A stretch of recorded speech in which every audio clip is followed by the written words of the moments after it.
You ever wondered what the Berserker culture is like? Ever since season 1. All you ever see is Dagger, not count his sister. And his mooks, don't forget his mooks. Yes, it is mooks. So, what is the village like? I have no idea. Can you just imagine what it would be like on that island? I wonder. Now's just like me, so he must be doing it. I know he's doing it. Doing it, fully cooling. I see. Pretty impressive, little bro. Fully cooling. Hey! I forgot! Grandma wanted me to tell you she's making stew tonight! Fuck yeah! That must be some delicious stew.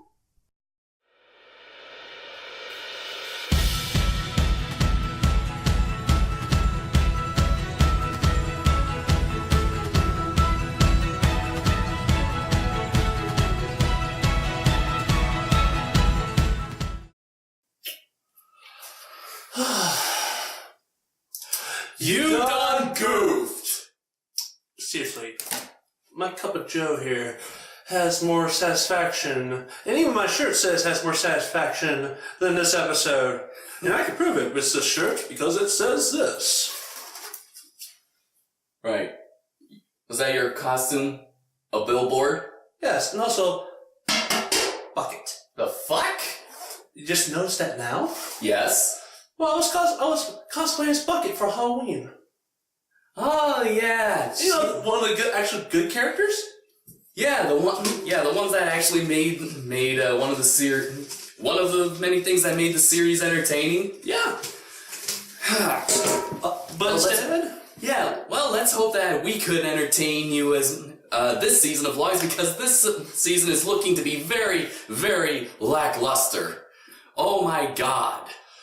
Where do we begin? Alright, so the whole story is that the writers are invited to Berserker Island. Berserker Island, okay. In the world of archipelagos, we have the hooligans, the defendant of the wings, the outcasts, the dragon hunters, and we're learning each and every one about what makes them tick.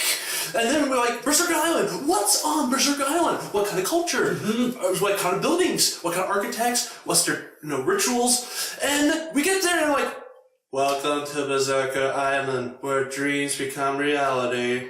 That little dig at Disney should be an indicator of what to expect from this episode. Nothing but blandness. It's boring. Oh my god. I seriously could not wait for this episode to be over. The sad one, that is sad because this is a Dagger episode 2. Oh yes, and usually he's very entertaining. Yeah, well he was entertaining. It was kind of overshadowed by the one annoying aspect. Gustav! Okay, fans, I know that I've read your comments of how you are defending Gustav, of how the writers don't seem to treat him fairly, and yes, I get that. This is not one of the episodes that really paints him in a good light. He's just annoying in this. Yeah. Even Dagger himself found him annoying. Even Stoic himself finds him annoying. That's why... Or he's there! Yeah. And they're invited... Okay. The writers are invited to Berserker Island because of this Berserker apprenticeship program, which turns out to be fake. Yeah. On the plus side, hey! Dagger's helmet's back! I haven't seen you in forever! Yeah, no, we haven't seen that in forever. I mean, granted, you look better without it, but still, nice to see you're still in shape. I mean, okay, we can go into a rant about how annoying this episode is, or is there any bright light? Well, I can think of two. One is that it looks like Dagger sits on the Iron Throne from Game of Thrones. Game of Thrones, reference bucket. I thought that was something you were wearing on your head. Oh, it was.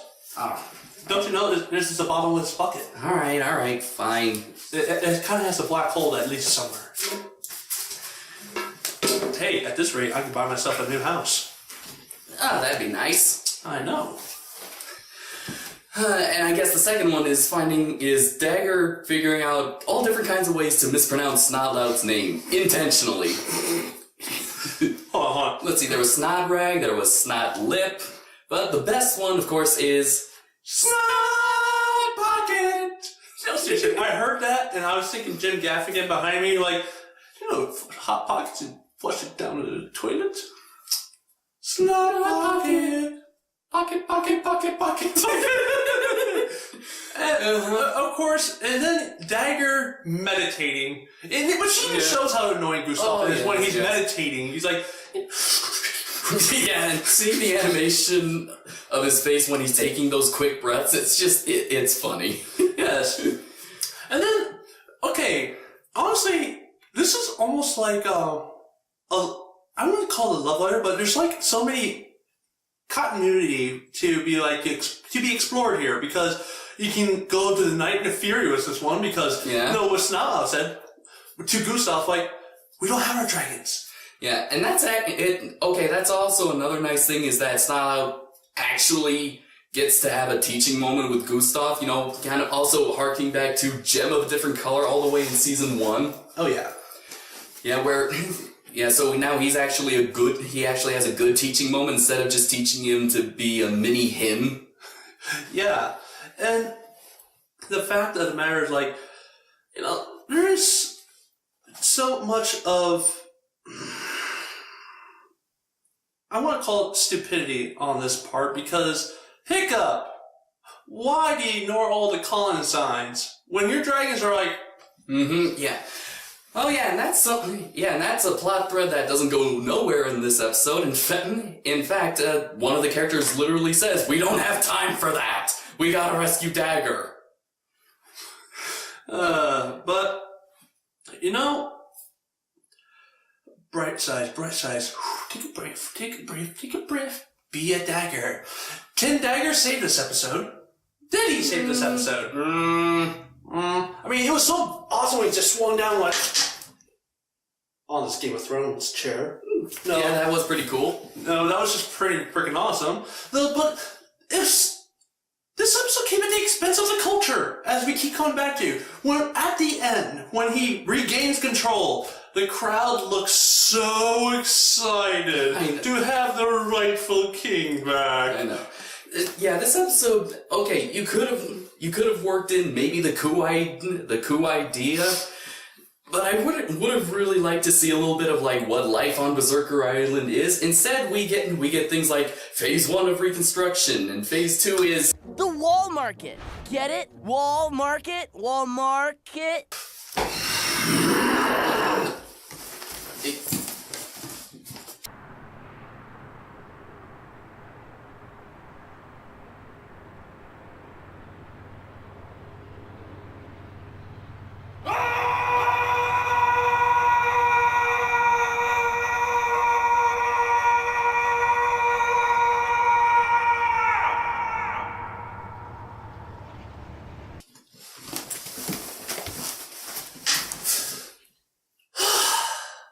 Feel better? Yes.